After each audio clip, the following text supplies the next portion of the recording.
கோவை அருகே டாஸ்மாக் கடையை அகற்றக் கோரி பொதுமக்கள் முற்றுகை போராட்டத்தில் ஈடுபட்டனர்.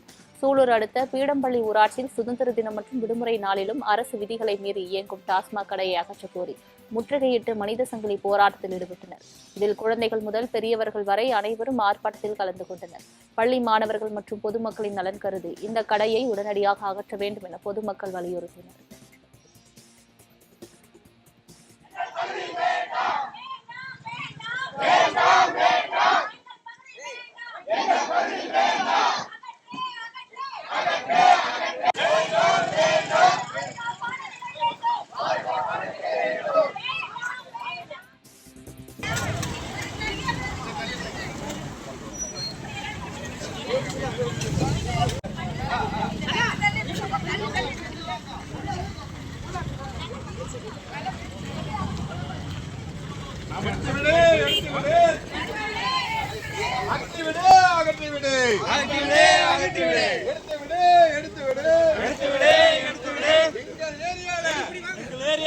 மதுபானை எடுத்து விடு.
அகற்றி விடு.